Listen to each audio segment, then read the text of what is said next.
Welcome to Outdoor Adventure Athlete. Today we're going to talk about how to adapt some of your favorite gym exercises to your new gym at home. Now, most exercise programs should have some type of squat, some type of push, and some type of pull in it. And most of the time, we don't have a whole lot of stuff at home to work with. So today I'm going to talk about how you can incorporate some intensity into those squat, push, pulls with a variety of dumbbells and a variety of tubing. So most of us will not have a lot of this stuff, and some people actually have more. So I'm going to talk about how you increase that intensity in there. So starting with body weight. So if all you have is just your body weight and you don't have any tubing or you don't have any dumbbells, that's fine. Your basic squat is going to be a wide squat, which is heels are about shoulder width apart, toes are at 1 o'clock and 11 o'clock. Hands can be wherever you like. For wide squat, I like to reach as if I'm picking a heavy package up off the ground. Inhale as you drop down and exhale as you drop up. So from this angle, what you're looking for is you want to make sure that those knees track over the toes. They don't wobble in or they don't go wider. So spread your toes out. And I like working barefoot a lot as well, especially at home. Dig that big toe into the ground. Inhale on the way down, exhale on the way up. Side view, same thing. Nice straight spine, hips go backwards. Inhale and exhale. To increase the intensity on that, stay down a little bit longer. So maybe take 3 counts to go down, 3 to hold, and 1 to come up. So 3, 2, 1, hold 3, 2, 1, and then come up nice and slow. You do 10 reps that slow, you're gonna feel it there. This is also an opportunity to increase the range of motion in and around your hips. Second type of squat is a narrow squat. And that's generally done with your legs hip bone width apart. And it's the front hip bone that you're measuring with right here, where I got my little karate chop hands at. You want to make sure that the knees track. Again, they don't wobble in or wobble out. Spread your toes out in your shoes. Push that big toe down to activate the feet there. Get good posture in the upper body. And for this one, I like to keep the hands on the outside as if I'm carrying 2 suitcases and placing them down on the floor. Inhale on the way down and exhale on the way up. Drive into those heels as you come up. You want to be in your glutes. Side view. Inhale on the way down, exhale on the way up. Now, if you're a little hyper in the mobile back like I am, where things kind of really arch out, you want to really draw this in, zip up from pubic bone to belly button, and kind of work on that tuck in there before you come back up. Now, if you're exactly the opposite, you have tight hamstrings and your tailbone starts to tuck under as you go down, don't go down as far. Find that end range of motion and then start to work on actually sticking your tail feathers out, which is going to stretch the top end of your hamstrings. They're attached at the bottom part of your pelvis there, so you'll end up giving them a little stretch in there. So it's good to know what type you are in there so you can choose the appropriate one for you.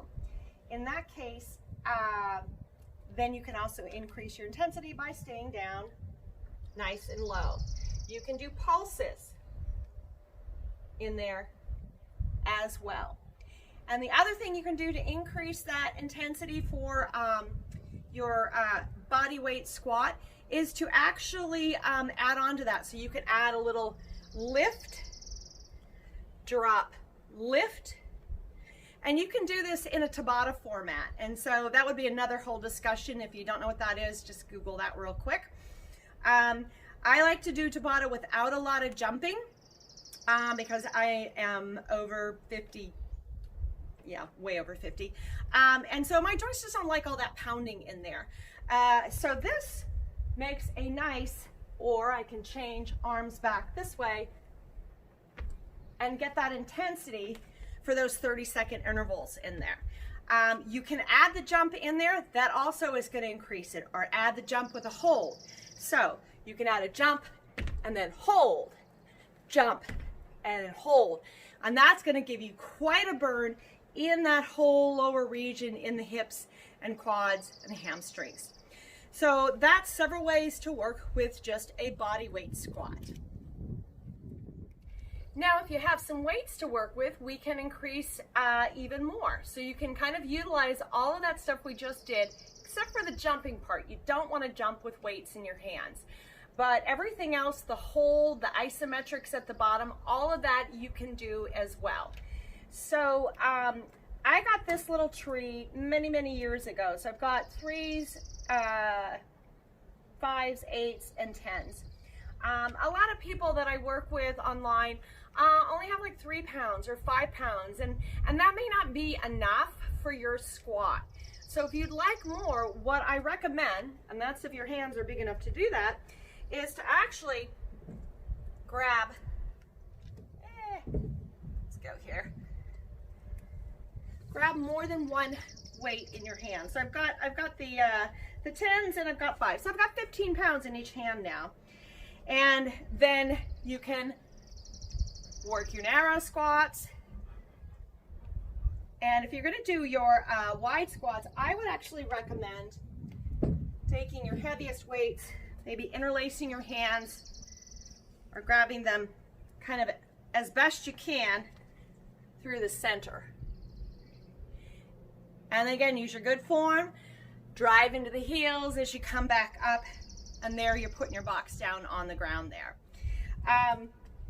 If yours don't have little handles like this, you can try things like crisscrossing and getting your hands around here. And you want to make sure that you're safe. You don't want to risk dropping the weight and having it land on your toe, but you can add that in there. Now let's say you only have a pair of 5-pound dumbbells and you want to have a challenging squat. Put them both in one hand. So you could do this way. This will add a little bit more. But here's a better challenge for you and a good core challenge. Put them both in one hand and work one set in one hand, which means you've got to fire up your core completely differently to maintain that stability and that evenness on both sides. If you find yourself going into the weight or overly pushing away from the weight or rotating to get in there, that's going to be a good challenge for you to try to keep that all straight. So make sure you're even on that. You do one side and then you do your next round in, say, a little circuit in the other hand there. If you don't have weights, what you can do is grab a couple of pillowcases and start stuffing stuff in there. So I had one client, she had like a 5-pound bag of something, a 4-pound bag of something. You can get cans, and you can basically just start shoving things in there and then hold on to it. You're gonna get some good grip work in there as well because of the way that you have to hold it. But you can do that and then also add some intensity to your squats. When it comes to pushes, we're all actually very lucky because what we have at our disposal is gravity. So you have the floor to work with. So planks and push-ups are great exercises for the core and for the shoulders and upper body strength in there. But if not done properly, they can actually be pretty damaging to the soft tissue up there and in the low back. So we're going to talk about the technique for those items, and then also how do you modify if in fact doing a straight arm, straight leg plank or push-up is not in your wheelhouse. So starting with forearms versus wrists. So when I work with my clients, I will have them try to go straight arms because when you're pushing those fingertips into the ground, you're activating more muscles all the way up the arm and in the shoulder. Just like when you do your squats and you're pushing your feet, you're very active at the base of support in there. But that does not work for everybody. So the alternative is to go on the forearms. When you set up on the forearms, you want to make sure that your elbow goes underneath your shoulder, and then you can go ahead and come out into your plank here, and you're pushing. I'm going to actually do it with straight arms just because this stuff here is not very comfortable on my elbows. So I'm going to do straight arms rather than bent elbows in there. So then there's also the choice between do I have knees up or knees down? And I'm going to show you an alternative to knees down that if you have that available at your house, I would recommend that because it's a lot more core activation. So setting up for your plank, you want to make sure that your shoulders are down and you're pushing into the floor. So unlike a lot of other exercises where you're probably used to your trainer telling you to really pull back on your shoulder blades and that kind of stuff, you actually don't want to do that for your plank. You want to be pushing. You're actually getting that scapular protraction in there and even a little bit of rounding in that upper back. And that's how you stay active and in your muscles and not just hanging out in your joints. Because once you start hanging out in the shoulder joint or locking the elbows and hanging out there or dropping the hips and hanging out in the low back, A, you've lost the exercise, so you're not really building the strength or endurance that you want, and B, you're starting to risk joints in there that are not going to be happy with you afterwards. So when you do a plank, imagine that you've got a piece of rebar and that you're going to try to bend that rebar in half, like you're some kind of superhero here, so that you can get all those muscles in the back and the scapula area just kind of scapular just sort of rotating in towards each other. So I'm going to get my fingers pushed into the ground, shoulders down, elbows reaching towards each other. And then once I've got that, now I'll go ahead and load up the weight. So kick out one leg, test that out, and the other leg. And I've got my legs together on this one. I really like the squeeze together. It helps to initiate that core, that pelvic floor activation, and push up towards the sky. Long neck, and then you just breathe and you can do your check. Are my elbows reaching in? Are my shoulders reaching down? Am I pushing the floor away? Is everything rock solid? Is everything a plank? And then you hold that for whatever time. If you're not sure, start with a baseline. Just set a timer and see how long you go, and that's your baseline, and there you work from improvement from that particular point there. So if a straight leg plank is not in your repertoire today, there are ways to alleviate how much body weight you're planking. So the most common one that we're familiar with is knees on the floor. But as you can see, I've got my knees on the floor now, and I'm in really what's called a tabletop position. If I wanted to set up a true half plank position, kick one leg out, other leg out, establish that plank, and then drop the knees. So then you can see my hip is open right here, okay? I have not started to close that up. Keep your shoulders over your wrists. It's very tempting to start moving away from where you need to be, especially if you turn your plank into push-ups. So keep that hip forward. And then here's a true half plank position. And the little checklist with the hands and the fingers and the elbows and the buttoning and the pulling and the squeezing, all of that stays the same. You just have knees down.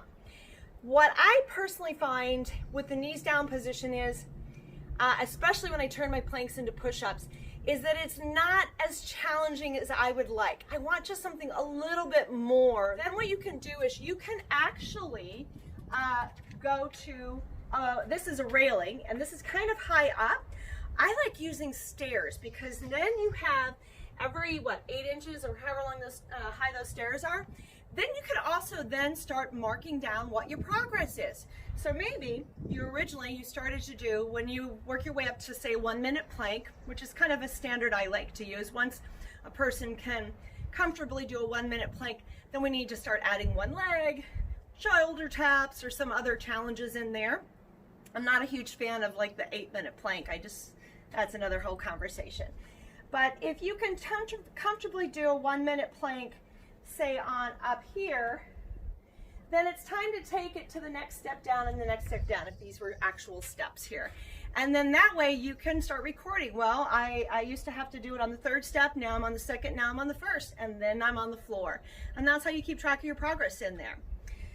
If you don't have that option, and you are doing it with the knees down, maybe you want something even more supportive than the knees down, and that's where the knees come in. So your plank, knees down, here's your half plank, but you're like, no, I need just a little bit off of that. Then you can pull the knees in. And this is also a way to start working on your push-ups as well, especially tricep push-ups, which are super, super challenging. You can start pulling the knees in and then just drop the elbows down and back up. The trick is keep your shoulders over your wrists. Don't back away, because then all you're doing is going in and out of child's pose, which is super yummy, but not as challenging for your core and for your upper body. So the difference between your planks and your push-ups in these positions is just then you're moving the elbows. So if you're doing your planks up against a railing, you want that plank here, and then you're just going to bend the elbows and press back. And really push into, whether it's the floor, a step, or a railing, really push into that so that you get that little bit of rounding up at the top part of your back there. And keep this all engaged over here. I think a deer has deigned to go through our yard. All right, Ranger has joined us. He is going to try to keep us all safe from deer, because you know how scary they can be. All right, moving on. So you have three basic kind of push-ups. You have one military push-up where you kind of go, elbows go out to the side and back. And that one probably is one I've seen a lot of, and probably one I like to do the best. The other is you've got your tricep push-up where you come in right next to the ribs. This is the hardest. This one is really, really challenging. And then you have your basic push-up, which is kind of somewhere in between, maybe fingertips slightly aim towards each other. So I'll do a couple of these facing here. And remember, you can do these either on the ground, knees down, or on a step.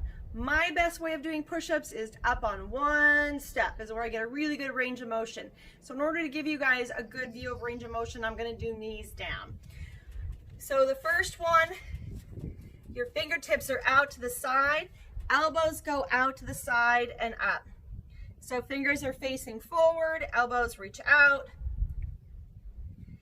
Basic, come in a little bit so your wrists are underneath your shoulders, fingertips slightly face each other. So like this one's at 11 o'clock and this one's at 1 o'clock. They're just slightly facing each other, in which case the elbows come a little bit away from the side of the body. And then the really super tough one, elbows come in, going right next to the ribs and back out. And then cut in and up.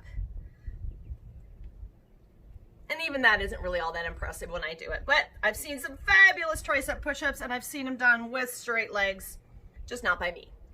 So kind of pick your poison there and figure out the best place. You want to choose the level that gives you the best solid push-up or plank.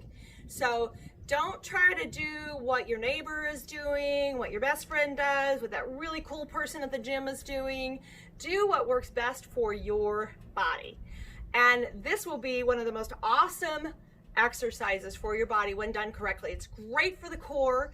It's great for the back, especially those multifidi in there that hold those vertebrae in place, and as well as upper body strength, and to give you a little bit of a little gun look in there.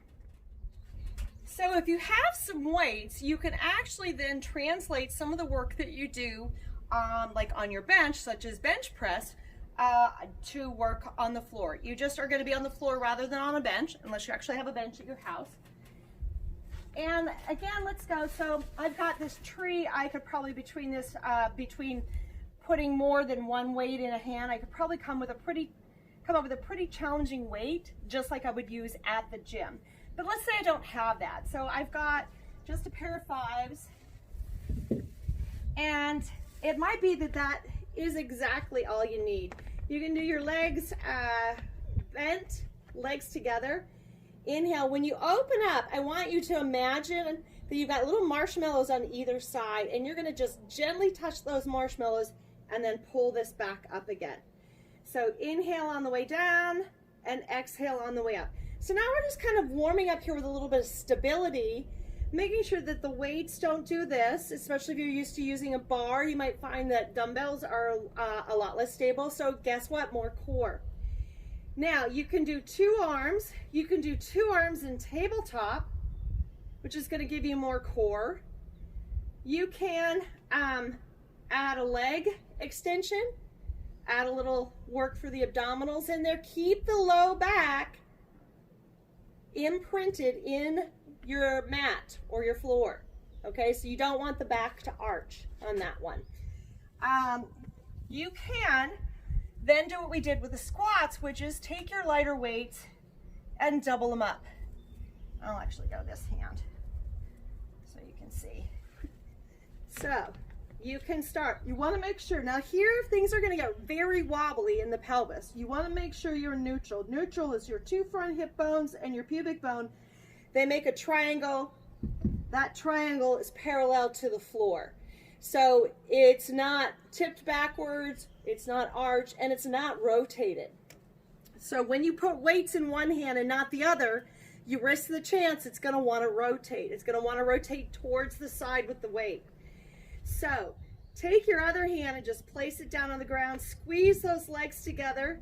Inhale on the way down. Now here's the most challenge. So this is away from the body line, and now I've got to fire up my right side of the trunk in order to keep from rolling towards it. I've got to push inner thighs with my left leg to my right leg so I don't go rolling in, and press up. Inhale down, exhale, press up. If you want more of a challenge, take one leg up into tabletop, and it would be the opposite leg of the arm that you're working, or both up. Inhale down. Now this is really challenging. I'm going to want to roll towards that. So I got to notice I slowed down. I slowed down. That does two things. One, it gives my core a chance to reorganize and fire up and be able to hold this weight away from my body line. And the other thing that it does is it holds my pec muscles under the tension of that lighter weight for a longer period of time. So there's a term in training called time under tension. You can lift a lot of weight for a short period of time or a small amount of weight and hold it there for a longer period of time. And your body needs both in order to target the various different muscle fibers that you have, in your body makeup. So this is a great way to challenge that. Get a lot of core in there, get a lot of hold and isometric hold in there, and you're just using smaller weights there. You can also use tubing for your pushing moves. I've got three different strengths. I've got a light, a medium, and a heavy. And I also have, which a lot of my clients have, which is just your TheraBand. So a lot of people have this left over from some stint that they had with physical therapy. So, and if you happen to be in physical therapy for the first time and are using this, hang on to it. You will use it at a later date. This stuff is always good to hang on to. So the nice thing about working with tubing is it has what's called an ascending profile, which means that, the further I pull this away, the harder it gets. And then the reverse is also true. So you can change your tension on the fly. So if we're going to do, for instance, a chest press, and you kind of, you were a little aggressive in what you chose, and you just don't think that you're going to make it to the end of your set, you could just skip that back a little bit. Or maybe you started and you're like, oh, this is really easy. Next time I should, pick a better tension. No, just go ahead and take a step forward and increase that tension there. So for your chest presses, you're going to want to loop it around something. And there is, where is that? Here it is.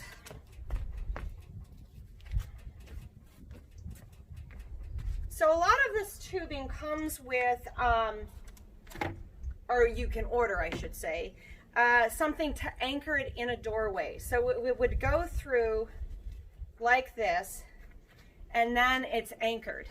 And then this part right here actually has a little bump, and you put that through the door and then close the door towards you. Okay, so you want the door to be opening away from you when you put this in, and then you've got a pretty decent anchor point. If you don't have that, you can kind of stick this through the door on the other side and then put a stick or something in there. I will say that over time you'll reduce the integrity of the tubing, and it will have a shorter life. And these don't have a super long life if you're using them a lot anyway, so you want to kind of store them properly and use them properly. You can use deck railings. I use the end of my stair railing. All of that kind of stuff you can use as an anchor point. Some people have poles in their homes. They can use that as well. All you're going to do is loop it around. Make sure that it's even on both sides. And then figure out where you want to go. You can, when you do your presses, you can do palms facing each other. You can do palms face the floor, elbows away. So there's your horizontal row, or excuse me, your horizontal push right here. How about if I have good posture? And here's your median push, going straight and narrow there. You can also do alternating or just a single arm. Add rotation in there. So all kinds of varieties that are available to you.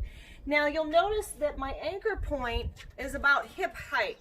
So my arms are gonna go a little up so that I match that line from my anchor point. So you don't wanna go, see what happens when I go straight down? There's this big gap between my arm and the tubing. So it's not in its most optimal position, and it changed where the work was. So when I went along the line of the anchor point, I felt it in the front of my pack, in the front of my shoulder, in my packet in the front of my shoulder. As soon as I dropped it, it started pulling in different places, like more from the top there. So you want to make sure that if you're limited on where you can put that anchor point, that you do follow the line of pull. So if you want a frontal push, what you can do is place it underneath your foot, kind of pull it up, bring those elbows in front, and then go ahead and press up. Okay, so this one is about the right tension for me, but I'm gonna have probably, I'm probably not gonna make it past 12 or so. If it's too heavy for you and you don't have a lighter tubing, try this. One, and then the other, and alternate in there. And that way, when you're doing that side bend, you can get that single arm push, you can get that nice side bend in there, really lift the ribs up there. So you don't want to collapse in there at all. So those are some options for your pushes using tubing. What I really like tubing and TheraBands for is for pulling moves. Pulling moves are hard to do with gravity. You could do a dumbbell row in a plank position. Those are really, really hard and probably not in the wheelhouse of, the average person. They're for people with really super good core. And they're also more core than they are those rowing muscles. So they're a good supplement to some heavy rowing stuff, but probably not suffice it to have that be your only pulling move in your routine. So tubing is a great tool to use. Now the thing with your rows is you're probably going to be able to pull more than what your tubing has available, unless you have a pretty wide variety in there. So if you have basically kind of light tubing and you don't have enough to give you a decent pull, so just like the weights where we put 2 in one hand, you can do 2 light tubings in one hand and then increase your intensity that way. So I do have a heavier one, so I am going to use that. And let's just set up our row. So again, I'm using my deck railing. You can use the end of your handrail on your stairs if you have that. If you don't have any of that, I definitely would recommend that you get one of these little anchor points so that you could put the tubing through and put that in your doorway. And then you also have choices as to where you want that. Same with your pushing moves. You can change the angle that you work in your body, whether the front or the back, based on whether this is high or whether it's low. So very good options to have in there. All right, so for your row, what you want to do is you want to establish your starting point. You should have some tension on there, and you need to have it so you can pull back. So if you get to this point, you're like, I can't even pull it anymore. If your tubing is actually very heavy, then set it up where your end point is and then walk away and figure out where can I hold and maintain that with good form. So you can, I call this kind of propping up against a bar stool. So you're bending the knees a little bit, and you're, as if I had a bar stool here, I was just gonna sit on it. You want your spine upright. So the tubing is pulling my shoulder blades forward. That is totally fine. You don't want it to pull your spine. So keep your spine upright. The first thing you're gonna do is pull those shoulder blades back and pull the elbows to the side so that you're right next to your ribs. You wanna squeeze your shoulder blades, drive the shoulders down, hold this position. Can you maintain this? And then slowly release. And again, pull in and hold, and slow release. When it comes to breathing for a pull, sometimes I like a nice inhale so I can get that extension in my spine, and exhale on the slow release. That's kind of the Pilates style of breathing. Or I may also, if it's pretty heavy, I might exhale. If I'm feeling a little vulnerable in my low back, I'm gonna exhale as I pull in. I really pull up the pelvic floor, and then inhale as I slow release. And then exhale as I pull in. So dealer's choice on that one.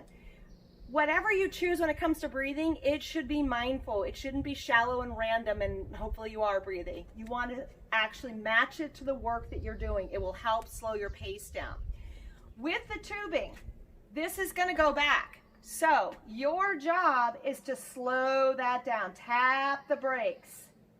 Gently tap the accelerator, full brake, and then tap the brakes as you bring that back in. So again, that gets you that time under tension for that row. You have the same sort of varieties that you would have with your pushes, which is you can alternate. You can alternate with rotation. That's going to probably require a little heavier tubing because you're adding more muscles to the work. When you do the rotation, make sure your pelvis doesn't go with you. So here's the challenge. If I pull back on my left arm, I'm pulling back on my right hip. And then release. And opposite for the opposite side. Pulling on my right, pulling back on my left hip. So that everything from here down stays stable and the work is in that upper body there. You can also do single arm rows. And you can do this, I'm gonna actually double this up a little bit. I'll go with a little lighter tubing, double it up. That way it's a little shorter. I'll still be on camera. And then I'll go this way. So the hand that has a handle is the leg that goes back. So essentially you look like you're running. Hinge the hip back, chest forward, squeeze the shoulder blade in, and then slow release. Very easy to get the elbow in and push that shoulder forward. Pull the shoulder blade back, elbow to the side. Open up the collarbones. Feel all this opening right there. And then slow release. And then again. So this in the lunge position does several things. One is I can feel my back muscles working, I can feel my trunk working, and then also my right glute. So you get that little lunge work in there as well. So full body workout. So now you have the three main components of a workout. You've got your squat, your push, and your pull. And as far as variety and angles and all that kind of stuff, you are limited by your imagination. You just want to use really good form in there. If you want even more intensity in your workout with what you're doing with the equipment that you have at home, so we talked about that you could increase your weights for your squats by getting those pillow sacks full of, like 10-pound sacks of rice, or as somebody pointed out, you can't even get that anymore, but whatever, potting soil, whatever works, whatever you have around, cans, all that kind of stuff, that can help increase in there. But the other thing you can do is you can actually start to combine some of these moves. So if I wanted to do, for instance, work the tubing, and maybe I want to add an overhead press to this.